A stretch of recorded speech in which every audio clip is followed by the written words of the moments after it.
And this notion of the conductor, which is one of my courses, and I've been teaching this for many years before I even brought it to my mastermind students. And why I started that, I was fascinated, brother Larry, with I was watching a conductor in an orchestra. Mm-hmm. And to be honest, it reminded me of my grandfather, because growing up in New Prospect Missionary Baptist Church, Meridian, Mississippi, my family was involved in every area of the church. And so my grandfather played the piano. Oh, okay. But certain times during the year, he would conduct a cantata. Yeah. Yes. So the average church perhaps didn't do cantatas, to where my father really operated as a conductor. Mm-hmm. So with the baton in hand, and he would, with his other hand, do this. And I would wonder, what is Granddaddy doing? And what is the sopranos and altos singing operatic? This ain't our regular gospel, thing, but it was a special annual thing he would do. I was fascinated with the movements of a conductor, because I thought they don't have an instrument. Mm. I thought they just got a stick in their hands, and with movements, they are instructing and guiding folks that already have music in front of them. They have the sheet music in front of them. So why do they need the conductor? Mm. I did some research, and I came across a fascinating article where scientists did an experiment, and guess what they found? Tell me. They wanted to know whether or not it mattered if the conductor, if it mattered in terms of the quality of the music if there was no conductor. They did not tell the conductor, and they did not tell the musicians that they attached lights and some other scientific devices onto the baton and some of their instruments.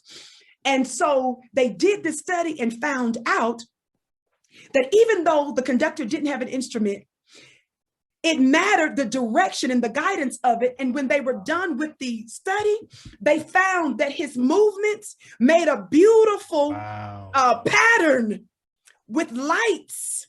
And it mattered the quality of the sound when there was a conductor.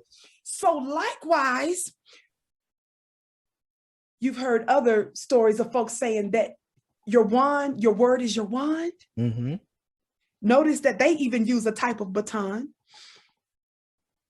What you speak, death and life, is in the power of the tongue. Yes. James says that through your mouth, what you guide your life. Is that right? Mm-hmm. So we need to see the entire world as our orchestra. Yeah. And as we set our divine intentions through words, through journaling, or whatever our spiritual routine is, we're actually giving guidance for this beautiful symphony that can be manifested in our own lives, that we have a level of authority and control that we've been given by divine right to guide our lives. And in fact, I'm gonna say this and I'll be done. There's a scripture that I love so much, and it says, the eyes of the Lord go to and fro. Yeah. His eyes go to and fro looking for what? Someone he can show himself strong on behalf of. Yeah. Then there's another scripture that says that those that know their God shall be strong and do great exploits. When I looked at that scripture and looked up the original, guess what it means? Those that take risks. Wow. He will do exploits in your life. Those that know their God will take risks. Do you understand? So this is a wonderful life that we've been given, and it requires a level of faith, which means that there is a level of what? The unknown. Yeah. In some instances, I may not know how. All I need to know is just that.